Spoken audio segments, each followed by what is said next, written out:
Dans cette vidéo, je vais t'expliquer pourquoi c'est si important que tu retrouves ta lucidité et que tu la gardes. Donc quand tu as un objectif, n'importe lequel, n'importe quel objectif que ce soit, que tu veuilles redevenir non-fumeur, que tu veuilles perdre du poids, que tu veuilles avoir plus confiance en toi, que tu veuilles trouver l'énergie de passer à l'action et de faire les choses, arrêter de procrastiner, n'importe quoi. Quand tu as toute ta lucidité, quand tu es bien lucide, en général, tu sais exactement ce que tu dois faire pour obtenir le résultat de ton objectif. D'accord? Donc si tu souhaites arrêter de fumer, bon bah évidemment c'est simple, c'est ne pas fumer. Si tu veux perdre du poids, la plupart du temps, tu sais pertinemment qu'est-ce que tu dois manger ou ne pas manger. Quand tu veux arrêter de boire de l'alcool, enfin rester sobre, bah, c'est ne pas boire de l'alcool. Bon, tu as compris.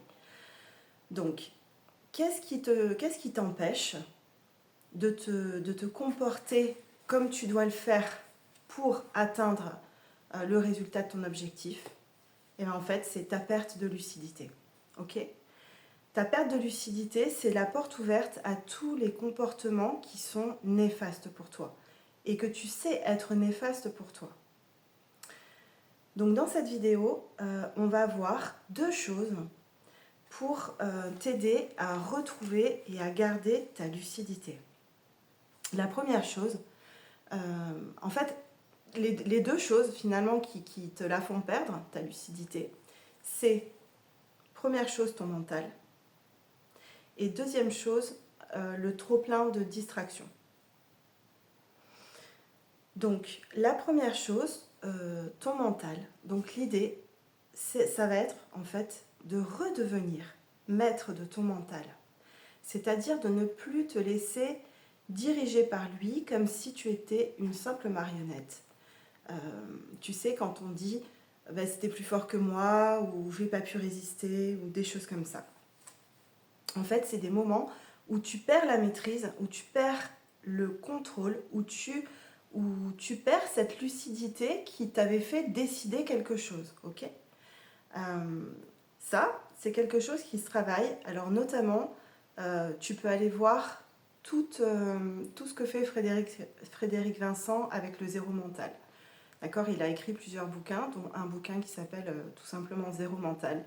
Et à l'intérieur, tu as plein de techniques euh, ultra simples hein, qui vont en fait à chaque fois te couper du mental. Alors quand on parle du mental, c'est évidemment le mental, on va dire négatif, euh, dans lequel tu vas avoir des pensées négatives qui vont tourner en boucle, ou justement des pensées qui vont t'amener à des comportements néfastes pour toi. D'accord?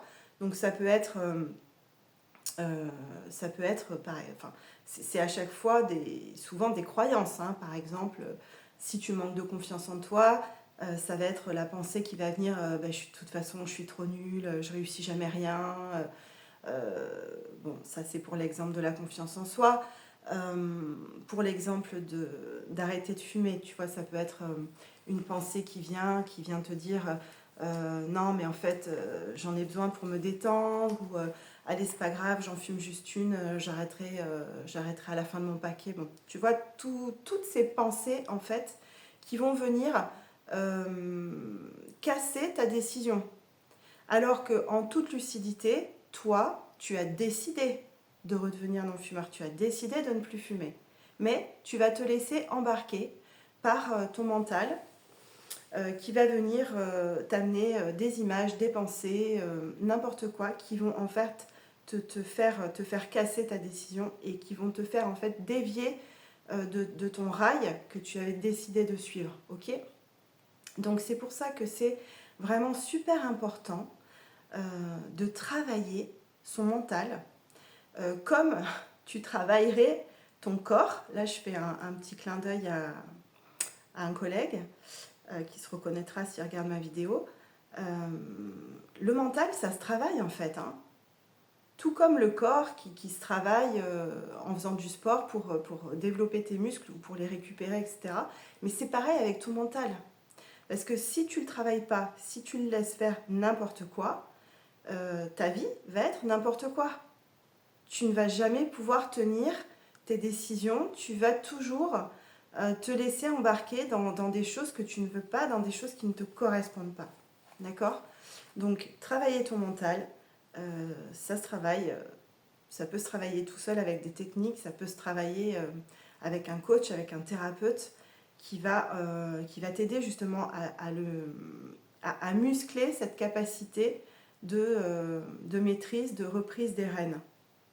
D'accord? De tes pensées, de tout ce qui se passe dans ta tête, de toute cette hypnose mentale dans laquelle tu vis. Ok? Donc ça, c'est le premier point. Vraiment reprendre la maîtrise de son mental. Le deuxième point qui te fait perdre ta lucidité, c'est, donc comme je l'énonçais tout à l'heure, le trop-plein de distractions et même en allant plus loin, plus précisément, la gestion de ta dopamine. Alors, moi je ne suis pas médecin, j'ai pas de qualification particulière pour te parler de ça, mais c'est un sujet qui m'intéresse énormément, donc j'ai fouillé un petit peu justement sur YouTube et il y a j'ai trouvé quelqu'un qui l'explique très bien, qui en parle très bien. Il s'appelle Lucas Hoff, H-O-F, si tu veux, tu peux aller voir sa chaîne si ça t'intéresse.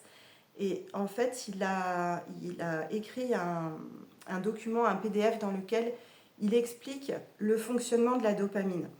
D'ailleurs, il explique bien que la dopamine, on croit souvent que c'est l'hormone du plaisir. En fait, c'est à la fois une hormone et un neurotransmetteur de la motivation et de l'anticipation. D'accord?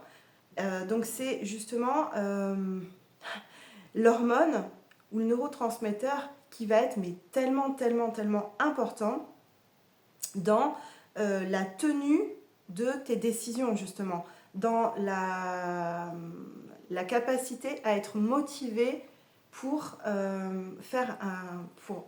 tenir une habitude, tenir un comportement qui va dans le sens que toi tu veux. D'accord ? Donc pour te résumer en 2 mots, mais si vraiment le sujet t'intéresse, je t'invite vraiment à aller voir sa chaîne et son document.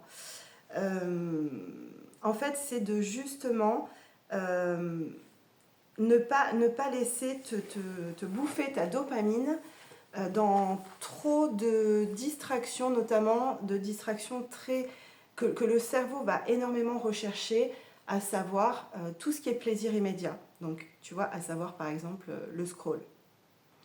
Scroller là, sur ton téléphone. Le sucre, donc manger des choses qui procurent comme ça un pic de dopamine, un plaisir immédiat. Bon, évidemment, l'alcool, enfin, en fait, finalement, tous les comportements qui donnent qui donnent l'impression d'une récompense comme ça, immédiate, mais qui en fait sont hyper néfastes pour justement ta motivation et pour ce qui est vraiment important pour toi. C'est ça qui est très pervers, j'ai envie de dire, parce que tu vas vers des comportements comme ça, pensant que ça va te faire du bien, hein, comme tu vas manger un truc sucré, scroller sur ton téléphone, regarder telle vidéo ou tel machin, parce que tu as l'impression que ça te fait un shoot là comme ça, ou évidemment fumer une cigarette, hein. Et alors qu'en fait, tout ça te détruit à petit feu ta dopamine, ta motivation, ta capacité en fait à garder la maîtrise et à être lucide. D'accord ? Voilà. Donc, j'ai envie de te dire, si tu as un objectif que tu n'arrives pas à tenir, que ce soit justement par exemple arrêter de fumer, ça fait 15 fois que tu essayes et puis à chaque fois tu refumes, tu retombes dedans. Vraiment porte attention à ces 2 choses-là, donc à la maîtrise de ton mental, à la maîtrise de tes pensées, voilà, vraiment à la reprise des rênes de ça, et à ta dopamine, ta motivation, ta capacité d'énergie pour faire les choses qui sont importantes pour toi. Voilà. Parce que Franchement, la vie, elle peut passer comme ça, en un clin d'œil, en faisant constamment des choses qu'on n'a pas envie de faire, quoi. Et en tournant en boucle, en restant dans ce cercle vicieux de j'ai pas la vie que je veux. Ok, mais pourquoi t'as pas la vie que tu veux? Réfléchis, retourne à la base de ça. Pourquoi t'as pas la vie que tu veux? Parce que tu te comportes pas comme il faudrait que tu te comportes pour avoir la vie que tu veux. D'accord? Si tu fumes alors que tu veux plus fumer, c'est que tu te comportes pas comme un non-fumeur. Alors c'est très basique, c'est très binaire ce que je dis, mais en fait c'est la base du truc. Tu vois? Et ce qui est génial là-dedans, c'est que ça te redonne ta responsabilité, ok? Et surtout, avec cette responsabilité, au final, le fait que ça dépend de toi. Ça dépend de toi, ça dépend de ce que tu mets en place pour faire ce que tu as envie de faire. D'accord? Donc vois-le d'une manière positive. Je te dis pas ça comme une accusation, je te dis pas ça pour te faire culpabiliser. Au contraire, je te dis ça pour te redonner espoir en te disant, tu veux quelque chose, tu veux un résultat, eh ben c'est possible, tu peux y arriver. D'accord? Et si tu n'y arrives pas tout seul, moi je peux être là pour t'aider.